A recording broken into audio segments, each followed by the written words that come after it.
शादी के बाद हर लड़की की लाइफ में कई रिश्ते जुड़ जाते हैं और इन सभी रिश्तों में नंद भाभी का रिश्ता सबसे खास माना जाता है। नंद भाभी के रिश्ते में ज्यादातर किसी न किसी वजह से लड़ाई झगड़ा होता रहता है और अगर लड़ाई झगड़ा न भी हो तो इन दोनों की आपस में बहुत कम बनती है। दरअसल इसके पीछे मधुश्रावणी की एक कथा मिलती है जिसकी वजह से नंद भाभी के बीच नोक-झोंक के रिश्ते का आधार बताया जाता है।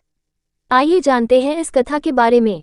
मधुश्रावणी व्रत की कथा के अनुसार एक बार माता पार्वती के मन में आया कि उनकी भी एक नंद होती, जैसे सभी की नंद होती है तो इससे कैलाश पर्वत पर उनका मन लगा रहता। लेकिन भगवान शिव तो अजन्मे थे, उनका न तो कोई माता पिता था और न ही भाई बहन के होने का सवाल उठता। ये बात माता पार्वती अपने मन में रखकर बैठ गई, लेकिन भगवान शिव तो अंतर्यामी थे। उन्होंने माता पार्वती के मन की बात जान ली और अनजान बनकर बार बार पूछते रहे कि आखिर तुम्हारे मन में चल क्या रहा है, अगर कोई समस्या है तो बताओ। बार बार भगवान शिव के पूछे जाने पर माता पार्वती ने कह दिया कि काश जैसे सबकी नंद होती है वैसे मेरी भी नंद होती तो उनके साथ हंसी मजाक करती, जिससे उनका मन भी लगा रहता। भगवान शिव ने कहा कि नंद तो तुम्हारी आ जाएगी, लेकिन क्या तुम नंद के साथ रिश्ता निभा पाओगी? कहीं अगर दोनों के बीच नहीं बनी तो क्या होगा? पार्वती जी ने कहा कि आखिर नंद से मेरी क्यों नहीं बनेगी, मैं नंद भाभी के रिश्ते को अच्छे से निभा लूंगी। फिर क्या था, भगवान शिव ने अपनी माया से एक देवी को उत्पन्न कर दिया। भगवान शिव ने जिस देवी को उत्पन्न किया वह देखने में काफी मोटी थी और उनके पैरों में बड़ी बड़ी मोटी दरारें थी।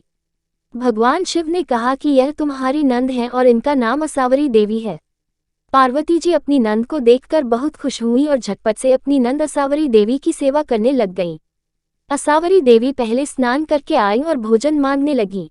तभी पार्वती जी ने भोजन परोस दिया। देखते देखते असावरी देवी भंडार में जो भी था वह सब कुछ खा गईं। माता पार्वती और भगवान शिव के लिए कुछ बचा ही नहीं था। ये देखकर पार्वती जी दुखी हो गईं। पार्वती जी ने फिर अपनी नंद को पहनने के लिए नए वस्त्र दिए तो असावरी देवी के लिए उनके वस्त्र छोटे पड़ गए क्योंकि असावरी देवी मोटी थी। पार्वती जी परेशान हो गईं। उनको तो ऐसी नंद चाहिए थी जिनके साथ वह हंसी मजाक कर सके। तभी उनकी नंद असावरी देवी को मजाक सूझा और उन्होंने पार्वती जी को अपने पैरों की दरार में छुपा लिया, जिससे उनका दम घुटने लगा। भगवान शिव ने माता पार्वती के बारे में असावरी देवी से पूछा कि आखिर पार्वती कहाँ है, तो उन्होंने झूठ बोल दिया कि वह नहीं जानती कि आखिर पार्वती जी कहाँ हैं। पार्वती जी चाहती तो आ जाती, लेकिन नंद की ठिठोली समझकर वह उन दरारों में बैठी रही। जब असावरी देवी की बात सुनी तो भगवान शिव को क्रोध आ गया और कहा कि कहीं ये तुम्हारी बदमाशी तो नहीं। तब असावरी देवी हंसने लगी और जमीन पर पांव पटक दिया, जिसकी वजह से पैरों की दरारों में से पार्वती देवी बाहर निकल आई। पार्वती जी अपनी नंद की हरकतों से परेशान हो गईं और भगवान शिव से कहा कि आप जल्दी से नंद को ससुराल भेज दीजिए, मुझसे बहुत बड़ी गलती हो गई है। नंद की चाह रखकर भगवान शिव ने असावरी देवी को कैलाश से विदा कर दिया। भगवान शिव ने कहा कि पार्वती जी ये तो मेरी माया थी, आप में संतुष्टि का भाव खत्म हो रहा था जिसकी वजह से मैंने यह माया रची। लेकिन तभी से संसार में नंद भाभी का रिश्ते में नोक-झोंक की परंपरा शुरू हो गई।